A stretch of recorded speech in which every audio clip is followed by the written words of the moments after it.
Баршаңызға сәлем, менің каналыма қош келдіңіздер. Бүгін осында холодец жасайтын боламыз. Мен рецептімен жасап көруге кеңес беремін, өте дәмді болып шығады. Каналымда тағы пайдалы рецепттер бар. Каналыма тіркеліп қойыңыздар, алдағы уақытта жаңа видео рецептерімді, тегін мастер-класстарымды өткізіп алмас үшін. Кастрюлемізге суымызды құйып, менде осындай жылқының сирағы, сіздер қара малдың сирағын қолдансаңыздар болады. Барлығын салып, үстінде беті, судың беті көрініп тұру керек. Отқа қойып қайнататын боламыз. Осындағы енді қайнаған кезінде көпірігін міндетті түрде алу керек. Осыны барлығын алып тастаймыз. Көпірдің барлығын алып болған соң, келесінде біз пиязымызды, сәбізімізді, тәтті бұрышымызды дайындап аламыз. Менде тағы консервіленген горох, кукуруз, сосын қара бұрышымыз керек болады.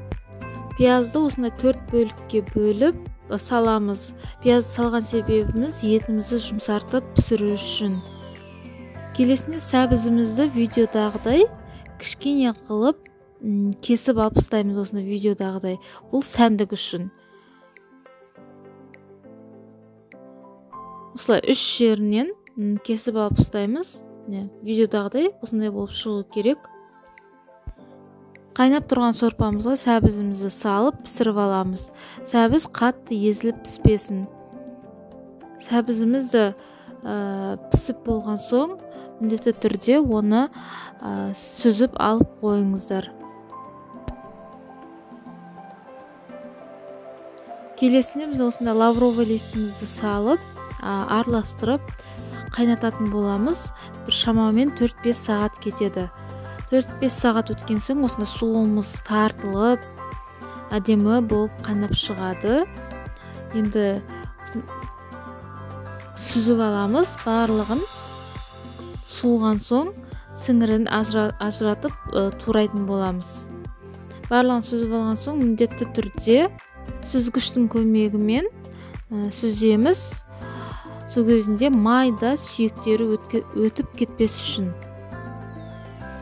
Барлығын осыны сүзіп алған соң бетіндегі майын алып тастаймыз. Ол бізге керек емес. Осыны бетіндегі қасықпен алып тастасаңыздар болады.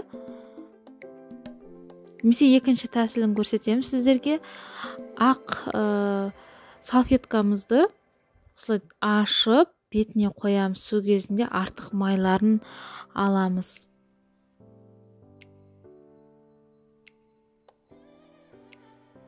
Осымен барлығын алып болған соң, кастрюлемізге қайтып сорпамызды құйып барлығын.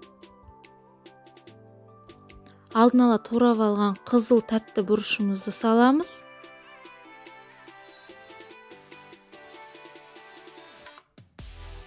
Енді сүйегіміз суыған соң, осыны сіңірді майдалап, жақсылап турайтын боламыз. Мұқият тураңыздар, кішкене майда сүйектері өтіп кетпесін. Барлығын турап дайындап болдық. Енді осыны қайта кастрюлемізге саламыз. Тағы да 40 минут қайнататын боламыз.